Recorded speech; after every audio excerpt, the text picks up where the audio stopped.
wa kulli mujahidin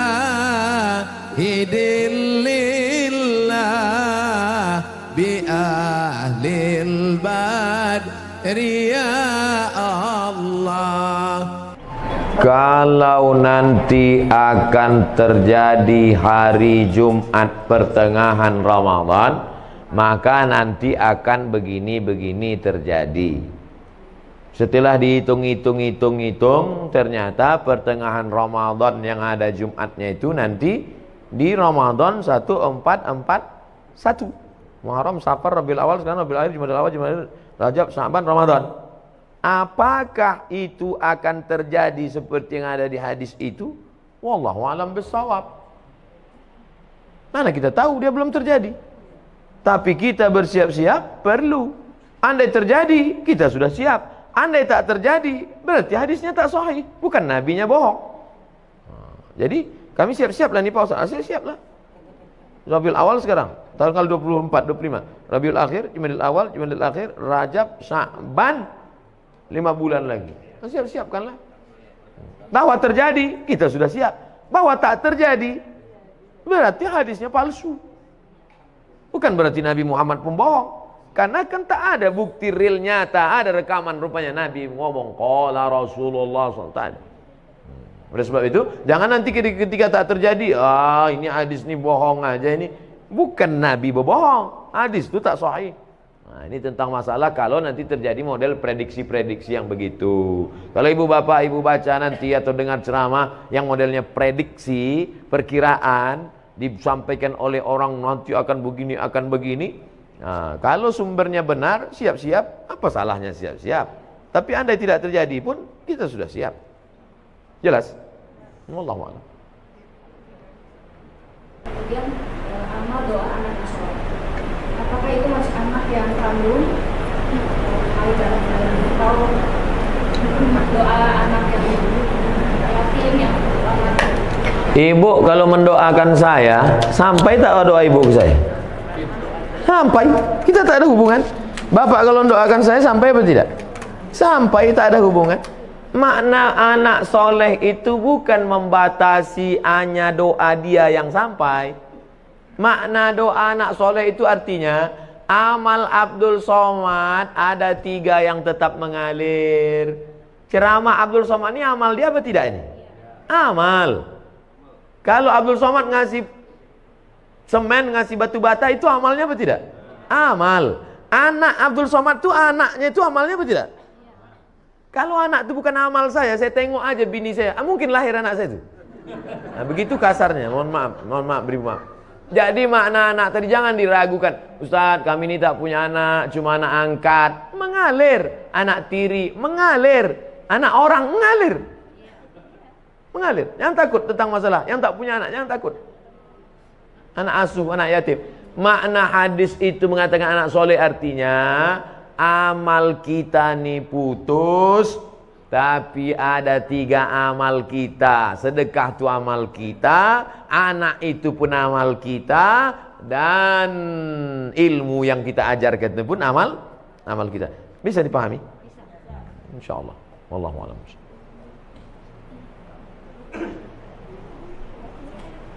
Assalamualaikum warahmatullahi wabarakatuh. Waalaikumsalam. Saya mau menanyakan amalan mana kira-kira yang diterima seorang tua yang punya anak kandung tetapi dia kurang taat beribadahnya, atau dia mengangkat anak bukan anaknya sendiri tetapi anak-anak itu sangat soleh dan sering mendoakan orang tuanya. Jadi amalan mana yang lebih cepat diterima oleh Allah? Itu yang pertama. Dan yang kedua, saya mohon supaya Ustadz dan jamaah yang ada di sini nanti tolong mendoakan untuk kesembuhan ibu saya.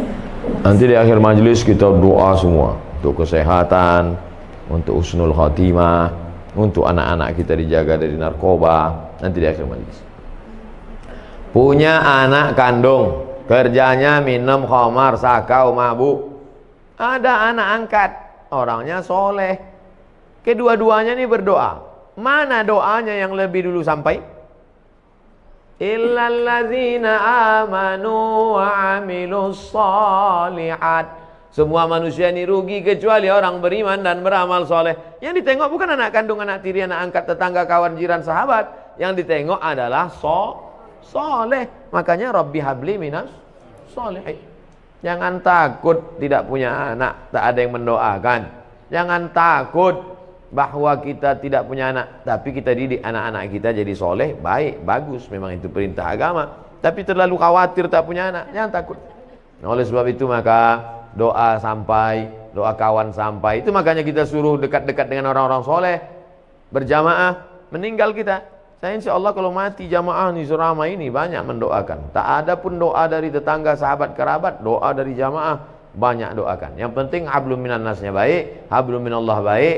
Maka syarat dikabulkannya doa amanu wa amilus sholihan, beriman dan beramal soleh. Wallahu a'lam.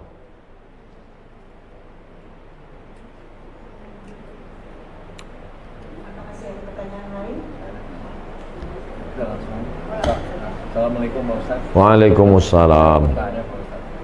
Kalau misalnya kita kan nabung di bank konvensional, itu kan ada bunga, berbunga. Nah bunganya itu kan boleh nggak gitu diamalkan ke mana gitu? Nah, itu hukumnya gimana tuh Pak Ustaz? Juga yang menerimanya bagaimana gitu? Bapak Ibu yang ada tabungan di bank konvensional, besok waalaikumsalam warahmatullahi wabarakatuh. Bapak Ibu yang ada tabungan di bank konvensional, kalau betul Bapak Ibu mendengar pengajian saya ini, besok pagi alihkan ke bank syariah. Siap? Saya ulang sekali lagi. Bapak Ibu yang di bank konvensional, besok pagi alihkan ke bank syariah. Siap? Banyak dalam hati. Siap. Saya gaji ditransfer ke BRI Syariah. Walaupun BRI Syariah menolak saya ceramah, tak apa-apa.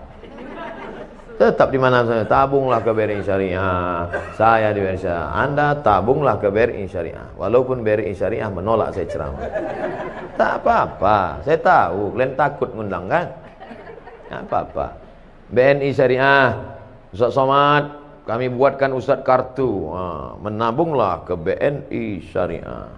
Walaupun BNI Syariah tak berani juga ngundang, tak apa-apa. BSM, Bank Syariah Mandiri, kasih saya kartu, pakai kartu. Datang dia ke kampus tempat saya, nih kami buatkan Ustaz kartu Bank Syariah Mandiri. 3, BRI Syariah, Bank Syariah Mandiri, BNI Syariah. Bang Muamalat belum datang lagi. Alihkan ke bank syariah, karena kalau bukan kita yang menghidupkan perekonomian syariah ini siapa lagi? Di Malaysia saya diundang ke bank rakyat. Saya tengok bank rakyat, wah, ini konvensional ini. Sampai hati orang ini ngundang saya, neraka jahanam ini. Pas sampai di situ, belum saya tanya, direkturnya udah ngomong, Ustaz Somad, ini bank konvensional katanya. Dalam hati saya, hancur dunia persilatan. Tapi sudah berubah jadi Islamic Bank. 5.000 pegawainya. Berubah dari konvensional, berhasil 100% murni jadi Islamic Bank, bank syariah. Pergi ke Kuala Lumpur, hebat. Maka besok, 2 yang menyebabkan sulit merubah bank konvensional jadi syariah. Pertama, political will, politik. Yang kedua, iklan ke masyarakat kurang. Saya di mana-mana terus saya sampaikan. Oke, sekarang kita cerita tentang Bapak punya tabungan di masa lalu dan sekarang bunganya ada. Mau dikemanakan bunganya ini? Bolehkah bunga yang punya Bapak 100 juta ini, kita taruhlah 100 juta ini sekarang ada bunganya, bukan tabungannya, bunganya. Kemana bunga ini? Kata Syekh Yusuf Al-Qardawi, nama kitabnya Fatawa Mu'asirah, sudah dicetak oleh Gema Insani Press Jakarta. Judulnya Fatwa-Fatwa Kontemporer Yusuf Qardawi. Diserahkan ke lembaga yang dinikmati orang banyak, masalih ammah. Masjid, panti jompo, panti yatim, sekolah Islamic boarding school, serahkan. Bapak yang ada tabungan-tabung di bank konvensional, duit hasilnya itu riba, jangan kasih ke anak, jangan kasih makan ke rumah, serahkan ke lembaga yang dinikmati orang banyak. Ini jangan Ustaz Somad ini ceramah gini, nanti ujung-ujungnya kemana Pak Ustaz? Ke saya. Saya sampai sekarang tak pernah kepentingan pribadi saya serahkan ke lembaga-lembaga yang banyak dinikmati orang banyak. Wallahu a'lam. Ustaz, Assalamualaikum warahmatullahi wabarakatuh. Waalaikumsalam. Ustaz, masalah bank syariah yang saya tahu di Indonesia bank syariah itu patokannya masih Bank Indonesia, masih konvensional. Karena saya pernah punya pengalaman pribadi di kantor mau nutupin kredit yang lebih cepat itu tetap kena denda, Ustaz. Nah ini jadi seperti apa ya, Ustaz? Seluruh bank di Indonesia menginduk kepada BI. Tidak ada yang di luar BI. Tidak sama macam di Saudi Arabia atau Dubai Islamic Bank, atau di Mesir Faisal Islamic Bank, cabang dari Faisal Islamic Bank Saudi Arabia sendiri. Semuanya tetap menginduk ke BI. Yang menetapkan suku bunga BI. Makanya selalu saya katakan ini proses menuju pure syariah. Dan siapa yang menolong menuju prosesnya ini? Kita. Sekarang pertumbuhan Islamic Bank, bank syariah di Indonesia baru 7%. Yang 93 konvensional. Padahal umat muslim terbesar di dunia Indonesia. Menunjukkan kita Islam ritual oke, Islam haji umroh mantap. Tapi kalau sudah menyebut ekonomi, maka kita support menuju syariah. Bahwa Abdul Somad mati nanti belum juga terwujud, paling tidak kita pernah berkontribusi menuju. Jadi kalau bapak menabung bank syariah, bapak barulah dia kuat. Setelah kuat, barulah dia bisa independen, murni sendiri. Makanya pemerintah mengeluarkan aturan, bank konvensional boleh membuka divisi syariah selama 16 tahun. Setelah 16 tahun kalau dia berhasil, maka dia berdiri sendiri, nanti akan memecah diri, memisahkan diri dia berdiri sendiri. Tapi tetap menginduk. Nanti tetap sampai pada puncaknya. Sekarang beberapa bank daerah, Nusa Tenggara Barat, BPD-nya, Bank Pembangunan Daerah, sudah jadi bank syariah. Aceh jadi bank Aceh, Riau insya Allah tak lama lagi, Sumatera Barat Bank Nagari itu akan jadi bank syariah. Setelah nanti ini banyak bank syariah ini bergabung besar, mungkin bukan zaman kita, zaman anak kita, zaman cucu kita, barulah maka kita. Tapi kita nanti ikut ditanya Allah Ta'ala, apa kontribusimu menegakkan bank syariah Indonesia? Aku ikut berkontribusi karena meletakkan uangku di bank syariah. Jadi kalau dikatakan mana itu yang pure murni original syariah, belum, menuju syariah. Mudah-mudahan kita termasuk orang yang ikut berkontribusi dan mensupport program ini. Amin ya rabbal alamin.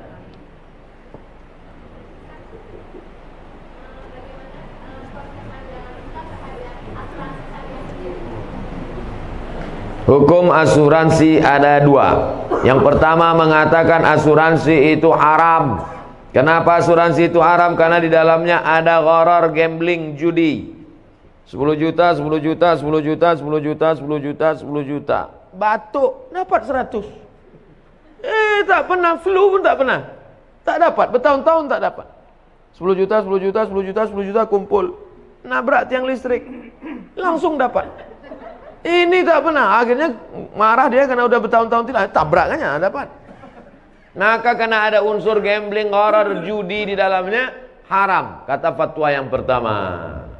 Datang fatwa yang kedua, mengatakan boleh. Kenapa boleh? Karena di dalamnya ada unsur ta'awun, wa ta'awanu 'alal birri wat taqwa, wa la ta'awanu 'alal ismi wal 'udwan. Jadi fatwa ulama tentang asuransi ini dua. Yang satu mengatakan haram, yang satu mengatakan boleh. Saya sampaikan dua-duanya dalam satu majelis. Kapan muncul masalah? Ketika dalam satu majelis saya sampaikan satu. Nah itulah yang ada video Pak Profesor Dr. Ma'ruf Amin mengharamkan BPJS, tiba-tiba membolehkan. Dua-dua itu fatwa ulama. Cuman bedanya waktu belum jadi wapres disampaikannya satu. Setelah disampaikannya dua. Lalu kata orang, wah ini fatwanya kok berubah? Tidak, fatwa itu dua-dua ada. Buka dalam kitab Fatwa Mu'asirah, fatwa-fatwa kontemporer Syekh Ali Jum'ah Mufti Mesir.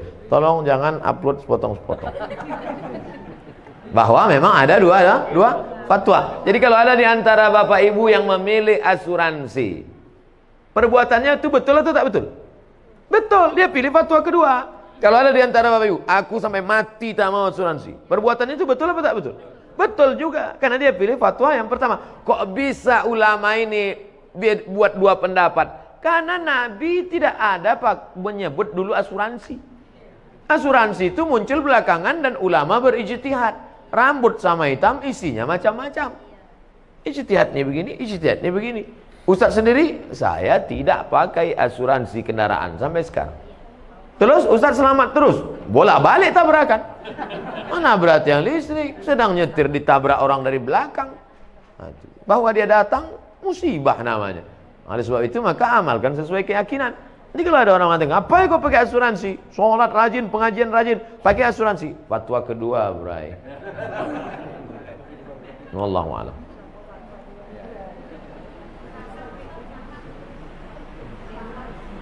Ya, Bu. Sampai sekarang tidak ada keluar dari Majelis Ulama Indonesia yang mengatakan bahwa materi benda yang disuntikkan itu halal. Tak ada. Ini kan ada fatwa halal. Ada tak halalnya nih? Oke, oke, halal. Halal. Halal ini isinya halal.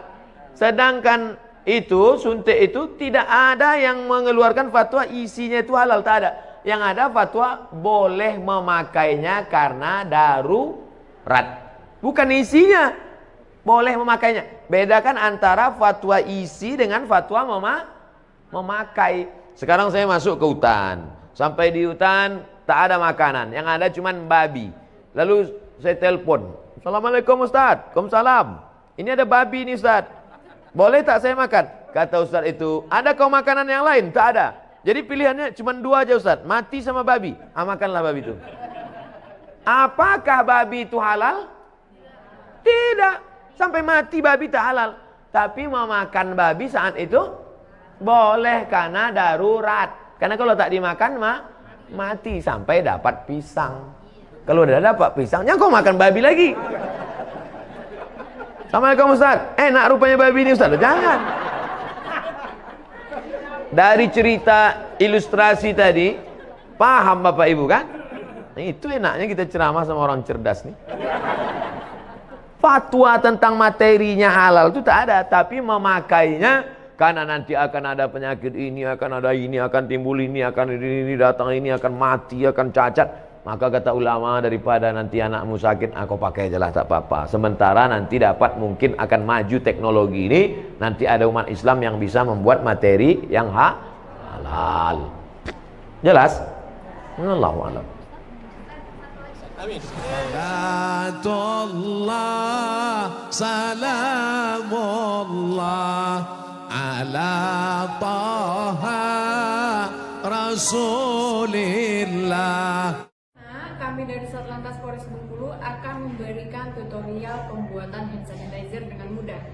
Di sini saya sudah menyiapkan Jensen atau baby oil, alkohol 70% isi 100 ml, ada tutup dari obat batuk yang nanti akan kita gunakan sebagai kadar untuk mengukur dari Jensen yang akan dicampurkan ke alkohol. Setelah itu ada botol parfum yang kosong yang sudah tidak kita gunakan lagi. Langsung saja bagaimana cara membuatnya. Ukur Jansen ke dalam tutup obat batuk tadi yang sudah ada takarannya sebanyak 10 ml. Kenapa hanya 10 ml? Kita hanya menggunakan sedikit saja karena kalau terlalu banyak nanti akan mengurangi dari kadar alkohol tersebut. Setelah kita ukur 10 ml, kita masukkan ke dalam botol alkohol 70% yang isi 100 ml.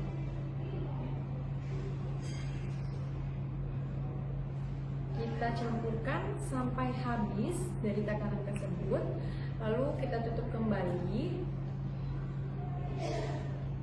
lalu kita goncangkan supaya dari Jensen tersebut itu sudah tercampur ke dalam alkohol 70% ini. Setelah merata, untuk lebih mudah kita gunakan dan mudah dibawa kemana-mana, tadi saya sudah menyiapkan botol bekas parfum dan kita salin atau kita tuangkan ke dalam botol tersebut. Kita semprotkan ke tangan. Oke, lalu